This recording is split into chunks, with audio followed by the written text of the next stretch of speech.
थे और एल्काना हन्ना से बहुत ही प्रेम करते थे, बहुत ही प्रीति रखते थे, इसलिए वह उसे दूना दान दिया करते थे। हालेलुया।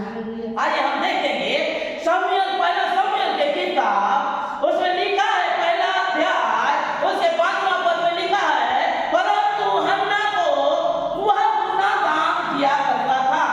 कौन? एल्काना दूना दान दिया करता था क्योंकि वह हन्ना से प्रीति रखता था, प्रेम करता था।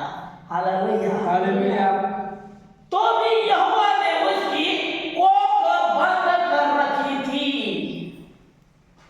Hallelujah hallelujah. यहोवा ने उसके कोख बंद कर रखी थी। हन्ना को कोई संतान नहीं थे, वह निसंतान थी, लेकिन उसके बावजूद भी एल्काना उसका पति उससे प्रेम करता था, लेकिन उसकी जो सौत थी पनिन्ना वह उसे चिढ़ा करती थी। हालेलुया। धन संपत्ति सब कुछ इसको दे रहा है, सब इसके पास धन संपत्ति को दे रहे, ना इसके बाल बच्चा है, ना कोई प्रकार इसके वंश नहीं है, कौन खाएगा इतना इसको धन ये दे रहा है।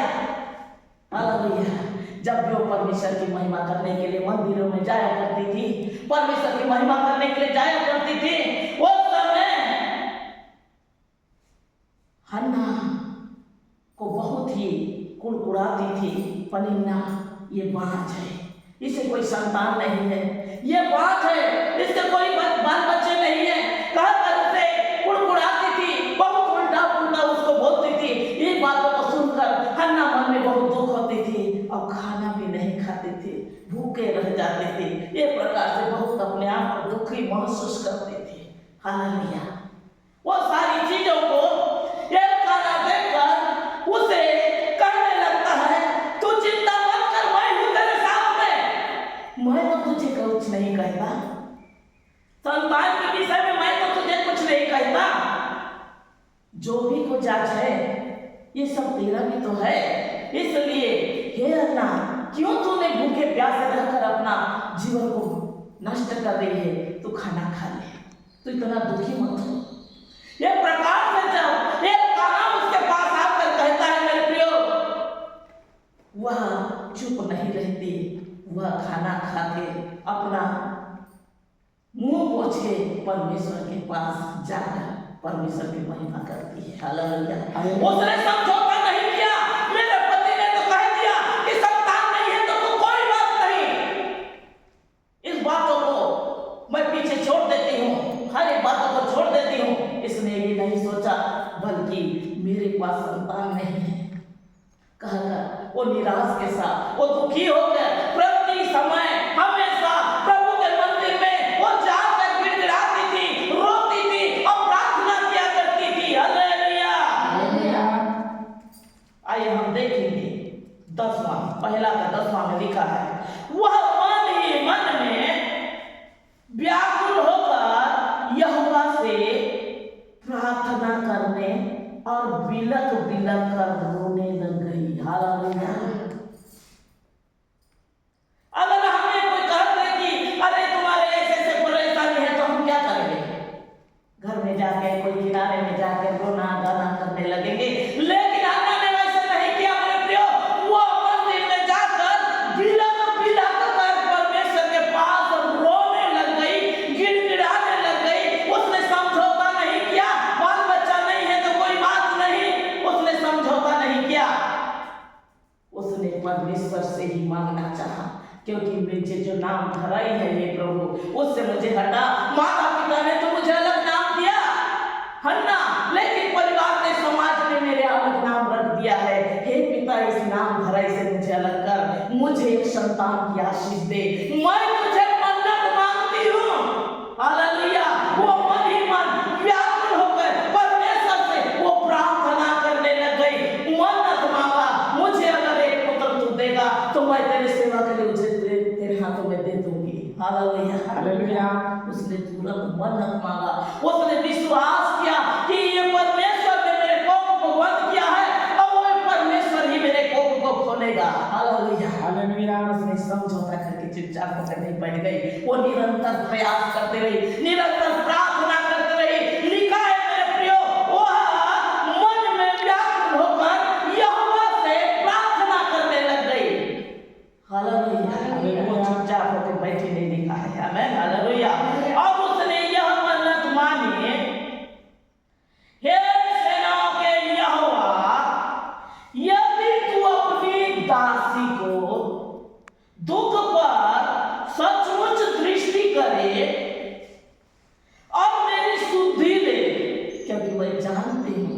मेरी प्रार्थना को उत्तर देने वाला यहोवा तू है। हालेलुया। हालेलुया। लोग कहते भले नहीं होता है, कोई बात नहीं बोलते, लेकिन मैं जानती हूँ परमेश्वर को देने वाला दाता है, तो जरूर देगा। मेरी तो सुधि लेगा और अपनी दासी को भूल ना जाए। मेरा विश्वास है मेरी प्रार्थना को तू ग्रहण करेगा। मेरे को तू भूल ना जाना, मुझे तू भूल ना जाना, और अपने दासी को पुत्र दे तो मैं उसे जीवन भर के लिए यहोवा को अर्पण करूंगी। ये पुत्र दे तो मैं यहोवा को जीवन भर के लिए अर्पण कर दूंगी। मेरे नाम धराई से अलग कर दे। जो बांझ करके मुझे कहा जा रहा है, प्रभु इस नाम धराई से मुझे अलग कर दे, मुझे बस एक संतान दे, मैं उसे तेरे लिए जीवन भर के लिए, तेरे काम के लिए, तेरे सेवा के लिए, तेरे महिमा के लिए, तेरे स्तुति के लिए, तेरे जयकार करे, तेरे सेवा करने के लिए प्रभु मैं उसे अर्पण कर दूंगी और उसके सिर में छुरा नहीं फिराऊंगी। हालेलुया। हालेलुया। जब इन बातों को हन्ना मुख से न बोलते हुए मन ही मन वो जब बोल रही थी, उसके होठ हिल रहे थे, लेकिन आवाज कुछ नहीं आ रहा था। उस समय उस जगह में जो थे एली करके परमेश्वर के दास, जो उस जगह पूजा करने वाले, प्रार्थना करने वाले, एली उस जगह कुर्सी में बैठे हुए उस स्त्री को देख रहे, हन्ना को देख रहे हैं। ये स्त्री बस इस प्रकार से होठ तो इसको हिल रहा है, लेकिन इसका आवाज कुछ नहीं आ रहा है। ये नशा में है, ये शराब पी के आई है, ये नशा में इस जगह में आई है। अब पता नहीं कहां से आई है, क्या बोल रही है पता नहीं। यह कहकर वह एली ने उससे कहा, तेरी नशा उतार। हालेलुया। तेरी नशा उतार। कब तक तू नशे में रहेगी? हन्ना मन ही मन जब यहोवा के सामने अपनी प्रार्थना कर रही थी, एली उसकी मुंह को की ओर ताक रहा था। ये बिल्कुल मुंह, इसके होठ तो हिल रहे हैं, लेकिन मुंह से कुछ आवाज नहीं आ रहा है। ये लेडीज है कौन? ये पी तो नहीं है, शराब पी के तो इस जगह नहीं आई है, और ये क्या कर रही है, क्या कह रही है, कुछ इसका सुनने में नहीं आ रहा है। हन्ना मन ही मन कह रही थी, उसके होठ तो हिल रहे थे, परंतु शब्द कुछ नहीं सुन पड़ता। इसलिए एली को समझा कि वह नशे में है। मन ही मन। हालेलुया। हालेलुया। मन ही मन परमेश्वर के पास में जाके हमको प्रार्थना करना है, बल्कि हम लोगों के पास बताते हैं कि मेरे घर में ये समस्या है, ये परेशानी है, आज ये दुख है, ये तकलीफ है, आज घर में तंगी है, बेरोजगारी की समस्या है, हमारे शरीर में बीमारी की समस्या है, हम लोगों को बताते हैं। लेकिन हन्ना ने परमेश्वर के भवन में मन ही मन जाकर कहा, मेरा ये दुख को सुन ले प्रभु। हालेलुया। हालेलुया। वो मन ही मन कहने लग गए। हन्ना ने कहा,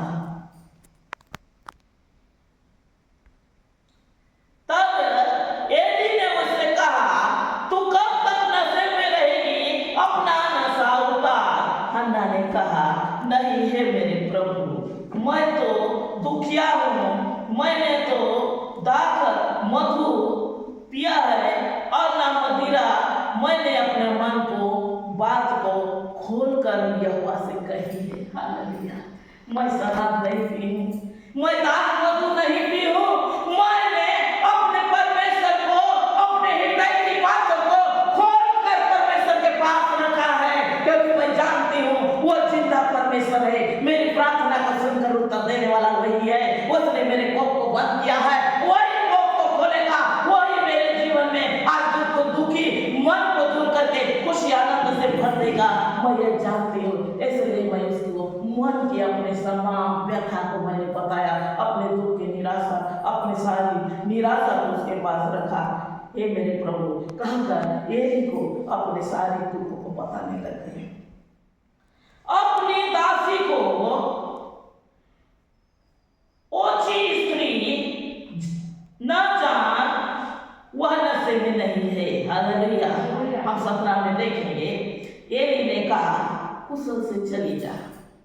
एली ने कहा कुशल से चली जा, इस्राएल का परमेश्वर तुझे मन चाहा वर दे। इस्राएल का परमेश्वर तुझे मन चाहा वर देगा।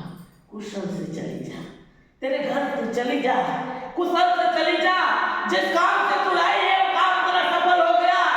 इस जगह में जो बैठे आज उनका काम सफल हो गया, और जो ये वीडियो को सुन रहे हैं हर एक के काम सफल होगा। Hallelujah, hallelujah, hallelujah. परमेश्वर संतान की आशीष देने वाला परमेश्वर है। आमेन, हालेलुया। 20वां अध्याय में देखेंगे, 20वां पद में देखेंगे, तब हन्ना गर्भवती हुई। हालेलुया। तब हन्ना गर्भवती हुई, एली के मुख से एक सामर्थ निकला। हालेलुया। जा, घर चली जा, परमेश्वर ने तेरी सुधि ली है, तेरी प्रार्थना को सुना है। अब उस समय बाद हन्ना गर्भवती हुई और समय पर उसके एक पुत्र हुआ और उसका नाम शमूएल रखा, क्योंकि वह कहने लगी मैंने यहोवा से मांगकर इसे पाया है। Hallelujah, hallelujah. हन्ना ने कहा मैंने यहोवा से मांगा, उसने मेरी सुधि ली, उसने मेरी आंसू को पोंछ दिया, वो मेरी चिंता को दूर किया। मैंने परमेश्वर को मांगा है और उसने मुझे मुंह मांगा वर दिया। हालेलुया। जैसे मैंने मांगा वो परमेश्वर ने मुझे दिया है। यहोवा ने से मांग कर इसे पाया है, अब परमेश्वर ने मेरे मन की मुराद पूरा किया। आमेन, हालेलुया। हम 26 में देखेंगे, तब हन्ना ने कहा हे मेरे प्रभु, तेरे जीवन की शपथ, हे मेरे प्रभु, मैं वही स्त्री हूं जो तेरे पास ही खड़े होकर यहोवा से प्रार्थना करती थी। हालेलुया, हालेलुया। आमेन। और शमूएल को उसने समर्पण कर दिया। उसने जैसे कहा और परमेश्वर ने जैसे उसको आशीष दिया, मेरे प्रिय हन्ना परमेश्वर के पास शमूएल को समर्पण कर दिया। मेरे प्रिय बाइबल में लिखा है, भजन संहिता की किताब 128 अध्याय 3 पद में लिखा है, तेरे घर के भीतर तेरी स्त्री फलवंत दाखलतासी होगी, तेरे मेज के चारों ओर तेरे बालक जलपाई के पौधे समान होंगे। Hallelujah, hallelujah. तू बांझ नहीं रहेगी। आमेन, हालेलुया। तू विश्वास करेगी, बांझ नहीं रहेगी। तेरे घर में, तेरे घर के भीतर तेरी स्त्री फलवंत फलेगी, फूलेगी, आशीषित होगी। हालेलुया। फलवंत दाखलतासी होगी और तेरे मेज के चारों ओर तेरे बालक जलपाई के वृक्ष के समान होंगे। आमेन, हालेलुया। परमेश्वर का यही आशीष हमारे साथ में है। आमेन, हालेलुया। यहोवा ही को बंद करता है और वही खोलता है। आमेन, हालेलुया, हालेलुया, हालेलुया।